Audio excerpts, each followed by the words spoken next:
নমস্কার, আমি কবিতার কলতান থেকে আমার চ্যানেলে সবাইকে স্বাগতম। বড়দেরকে প্রণাম জানিয়ে ছোটোদেরকে অনেক অনেক আদর আর ভালোবাসা জানিয়ে আমি চলে এসেছি এখন হ্যাশট্যাগ আমরা সকলের আজকের বিষয় নিয়ে। আজকের বিষয় দিয়েছে আমাদের সকলের আদরের পরশপাথর। আগের চ্যানেলের নাম ছিল, কালকেও টপিক দিয়েছিল রুনাদি। এখন নতুন চ্যানেলের নাম মনের দরজা।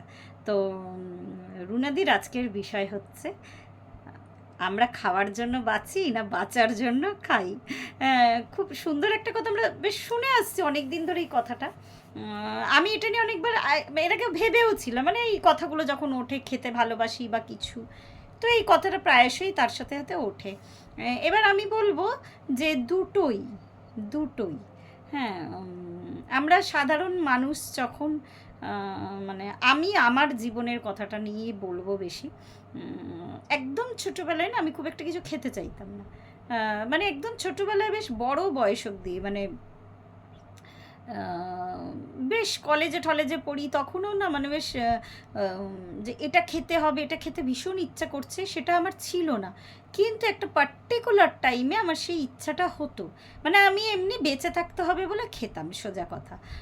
বাড়ি থেকে খাওয়ানো হতো বলে খেতাম, মানে এতটাই আমার অনীহা ছিল খাওয়াতে।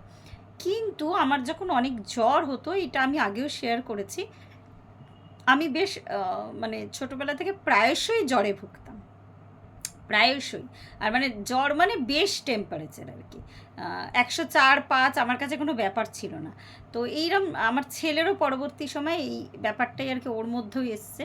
তো যাই হোক, এসিটা একটু বন্ধ করেছি, গরমে একদম ঘেমে একসা হয়ে যাচ্ছে।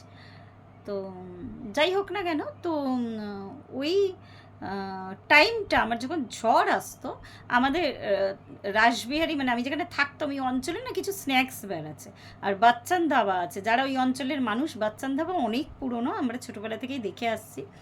তখন ওই পার্টিকুলার ওই জ্বরের টাইমটায় আমার তখন ওই বাচ্চান ধাবা থেকে বা আর ছোটোখাটো স্ন্যাক্স বারও ছিল, ওই তখন রোল বা কোনো সময় চাউমিন, এই তখন আমার ওই ইচ্ছাগুলো হতো। আর কোল্ড ড্রিঙ্কসটা মাঝে মাঝে, আমাদের সময় তো আমাদের যেমন এখন সবার ঘরে ডেইলি কোল্ড ড্রিঙ্কস আসে, আমাদের তো ছোটোবেলা ওরম ছিল না। আমাদের ছোটোবেলায় বিশেষ বিশেষ দিনে কোল্ড ড্রিঙ্কস বা ক্যাডবেরি বাচ্চাদের দেওয়া হতো। তো যাই হোক না কেন, ওই তখন আমার একটা ইচ্ছা হতো, মানে খুব ক্রেভিং হতো খাবার। আর মিষ্টি আমি কোনো দিনই সেইভাবে মিষ্টি খাবার আমি পছন্দ করতাম না, একদমই পছন্দ করতাম না। এবার আস্তে আস্তে যখন একটু বড় আরও একটু বড় হয়েছি, এর তার সাথে বন্ধুদের সাথে মিশতে শিখছি, রেস্টুরেন্টে যাচ্ছি, বিভিন্ন মানে চাইনিজ খাবারের সাথে যখন পরিচয় হচ্ছে, তো তখন আস্তে আস্তে বেশি পরিমাণে খেতে না পারলে আমার তখন ওই চাইনিজ খাবারের ওপর একটা ক্রেভিং। বিরিয়ানি ভালোবাসতাম, বিরিয়ানিটা একটু পরের দিকে গিয়ে ভালোবেসেছি। তখন তো বিরিয়ানির এত গ্লোবালাইজেশন হয়নি, মানে ফুটপাতে বিরিয়ানি আসেনি আর কি। তখন স্যাঙ্গোভালি বলে ওই ভবানীপুরে একটা দোকান ছিল, ওখানে ওই চাইনিজ খাবার পাওয়া যেত আর কি, চিলি চিকেন, ফ্রাইড রাইস, আমরা তো মেনলি এগুলোকেই চাইনিজ বলতাম। তো এই তখন মাঝে মাঝে একটু ক্রেভিং হতো, বন্ধুদের সাথে যেতাম, খেতাম। আর আমি সবসময় মশালা ধোসা খেতে ভীষণ ভালোবাসি, সাউথ ইন্ডিয়ান খাবার আমি ভালোবাসি খেতে। তো এইগুলোর তখন একটু একটু করে ক্রেভিং হতো। তো তখন মনে হতো যে হ্যাঁ এই তো খাবো, এই জায়গায় যাব। এবার এই ব্যাপারটা বেশ অনেক দিনই ছিল, যে মানুষ বলে তো মানুষের মধ্যে পরিবর্তন আসে আর কি। আমি আমার নিজেরটাকে রূপান্তর বলবো না পরিবর্তন বলবো আমি জানি না, চেঞ্জ বলবো না ট্রান্সফরমেশন বলবো আমি নিজেও জানি না। এই ইচ্ছাটা আস্তে আস্তে আরও বড় হলাম, বিয়ে হলো, চাকরি বাকরির ফিল্ডে গেলাম, তখন এবার আস্তে আস্তে বিরিয়ানির সাথে ইন্ট্রোডাকশন হচ্ছে। গোটা বিরিয়ানি আমি কোনোদিনই খেতে পারিনি, ইভেন আমি কোনোদিন গোটা রোলও খেতে পারতাম না, মানে যতদিন আমি খেতাম, আমি ছেড়েছি এই 1 বছর হলো, আমি একটা গোটা রোল কখনোই খেতে পারতাম না। তো এবার আস্তে আস্তে মানে যতক্ষণ আর কি, তখন মানে এমন হ্যাবিট হলো আমাদের বাড়িতে, স্যাটারডে করে আমার হাজব্যান্ড বলে দিত যে আজকে বাড়িতে মানে রাত্রের রান্নাটা মানে রেস্টুরেন্ট থেকে আনানো হতো আর কি। তো ওই রকম আর কি অভ্যাস হয়ে গেল আস্তে আস্তে। তো তখন মনে হতো ওই খাবারগুলো চাই আর কি, কম খাই বেশি খাই ওই খাবারগুলো আমাকে খেতেই হবে। তখন আবার মনে হতো, একটা ফেজ এলো যখন আমার মনে হলো যে আমি খাবার জন্য বেঁচে আছি। ঘরে বিভিন্ন রকমের রান্নাও করতাম তখন অনেক, এগুলো আরও বাড়লো চাকরি ছাড়ার পরে, বিভিন্ন ধরনের মানে বিভিন্ন পদ রান্না করতাম, মানে আর কি ইউটিউব দেখে। তখন ইউটিউব অতটা আসেনি, যাই হোক কারোর থেকে আইডিয়া নেই, বই পড়ে। আর খাবার তো ওরকম কেনা খাবার, মাঝে মাঝে রেস্টুরেন্টেও যাওয়া হতো। ড্রাগন চিকেন বলে একটা পদ আছে, অনেকেই জানেন, সেটা একদিন রেস্টুরেন্ট থেকে খেয়ে আমি একদিন ঘরেও বেশ 2-3বার বানিয়েছি, দারুণ খেতে হয়েছিল তখন।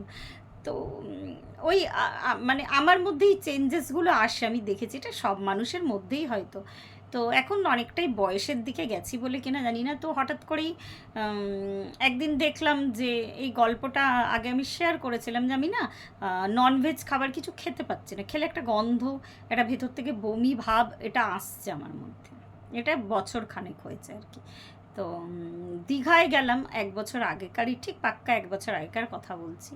তো দীঘায় গিয়ে আমার হাজব্যান্ডকে বললাম, জানো তো আমার না খেতে ইচ্ছে করছে না ননভেজ খাবার। তার বেশ কয়েক মাস আগে থেকে এরকম হচ্ছিল। তো দীঘায় বিভিন্ন ধরনের যে মাছের প্রিপারেশন আর কি, ওখানে ভীষণ ভালো হয়, প্রত্যেকেই জানো যারা দীঘায় গেছো বা মানে দীঘা তো মানে প্রত্যেক মানুষই গেছে, যাই হোক। তো আমি তখন ওই খাবারগুলো না, আগে আমি ওই মাছগুলো খেতে ভীষণ ভালোবাসতাম, তো ওইগুলো খেয়েও আমার যেন টেস্টলেস। কাঁকড়া ভালোবাসতাম, চিংড়ি তো মানে আমার ঘরে মানে কদিন যদি আমার হাজব্যান্ড গ্যাপ দিত না আনতো, আমি রাগারাগি করতাম রীতিমতো। সব কিছু আমার ভীষণ টেস্টলেস মনে হলো। আর তারপরে ঘরে এসে খাবার পরে এরকম পাবদা মাছ দিয়ে ভাত খেলাম। পাবদা মাছ আমি ভীষণ ভালোবাসতাম, আমার তারপরে বমি হলো। হ্যাঁ, তারপরে না আমার মনে হলো যে হয়তো আমি খেতে পারবো না, তবে দেখলাম সত্যি আমি আর ননভেজটা নিতে পারছি না। তো এখন আমি এতটাই সাদা খাবারের দিকে আমার ঝোঁক, আমার এখন যেন আবার এটা আমার মধ্যে চেঞ্জ এসছে একটা, আমি জানি না পরবর্তী সময়ে কি হবে। আমি কিন্তু এখন মানে মনে হয় যে বেঁচে থাকতে গেলে যতখানি খাবার লাগে ততখানি খাবো আমি। এমন বলবো না যে খিদে মানে নেই, যা কখনোই খেতে ইচ্ছে তা না, ক্রেভিং হলে আমি একটুখানি হয়তো চানাচুর চা এগুলো খেতাম। ইভেন আমার এই যে আমার গল ব্লাডার অপারেশন হলো, আমি দুধ চা ছাড়া আমি খেতেই পারি না। এটা আমার যে কোনো দেখেছি, আমার কোভিডের পরে পরেও হয়েছিল, কিন্তু এতদিন টানা থাকিনি। কোভিডের পরে পরেও আমি না দুধ মানে কিছুদিন না মানে দুধ চায়ের ওপরে আমার একটুখানি তখন অনীহা আসে, যখন আবার কোনো বড় জ্বর হয় বা যে কোনো একটু মানে ডিজিজ হয় না, আমার এটা আগেও ছিল এখনও, কিন্তু এখন আবার দেখছি ভেতর থেকে যেন মনে হচ্ছে আমি আর দুধ চা খাবো না। এটা আমাকে যে নার্সিংহোমে ছিলাম ওখানে ওই লিকার টি সার্ভ করেছিল কদিন, ওটা খেতে আমার বেশ ভালো লেগেছিলো। লিকার টি আমি কোভিডের সময় আমরা মাঝে মাঝে মানে কি খেতাম ওই বানিয়ে, তখনও ভালো লাগতো খেতে, কিন্তু দুধ চায়ের আমার মনে হতো কোনো বিকল্প নেই। কিন্তু ইদানিং দেখতে পাচ্ছি মানে আমার যে দুধ চা মানে আমার ভেতর থেকে যেন ইচ্ছা হচ্ছে যে আর আমার দুধ চাটাও মনে হয় এবার গেল আমার আর কি। যে মানুষ মানে দুধ চা মানে খাওয়া শুধু না, মানে নেশার মানে নেশাখোর আর কি। দুধ চাই খাচ্ছি, দুধ চাই মানে রাত্রির 11টার আগেও মানে এমনও হয়েছে যে বাড়িতে একবার আমি আগে যেখানে আর কি রেন্টে থাকতাম, সেই চোর পড়েছে এরকম একটা হয়েছিল, সে রাত্রির 1-1:30টার সময় চা খাওয়া হয়েছে সবাই মিলে।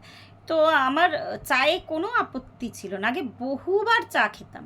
আমার ইদানিং কিন্তু দুধ চা খাওয়ার পরিমাণটাও কমে এসেছিল, এটা ভীষণ সত্যি কথা। আমি এখন দিনে এমনও দিন গেছে বিকেলবেলাটা হয়তো চা করছি না, হয়তো হাজব্যান্ডের একটু করছি। আগে আমি যখন মানে এই বাড়িতেও এসেছি, তো আমি 7 বছর 8 বছর হয়ে গেল, আমি প্রথমে প্রচুর চা খেতাম আর কি, আমার দিনে 10-12 বার চা কোনো ব্যাপার ছিল না, বা তারও বেশি যদি হয় তো তারও বেশি। কিন্তু ইদানিং আমার এটা কমে গেছিলো, দিনে হয়তো সকালটা ক্রেভিং হতো, আর বিকেলটা হয়তো তার আগে একটা দই বা এমন জাতীয় কিছু খেয়েছি বা ফল খেয়েছি, আর চাটা ইচ্ছা করতো না, হয়তো হাজব্যান্ড এলে ওকে করে দিচ্ছি, তখন হয়তো একটুখানি আমি নিয়ে খেলাম। কিন্তু এখন দেখছি আমি দুধ চাটাও আর নিতে পারছি না। তো এটাই ব্যাপার। ওটা আমার মনে হয় যে মানুষের জীবনে আবার কোনো কোনো মানুষ হয়তো একরকমই থেকে যায়, আর আমার জীবনে এইভাবে চেঞ্জেস এসেছে, সেটা আমি আজকে খাবার নিয়ে আলোচনা হলো বলে খোলাখুলি আলোচনা করলাম। আজকে তো এইটুকুই বললাম। প্রত্যেকে ভালো থাকবেন, পরিবারের সকলকে ভালো রাখবেন।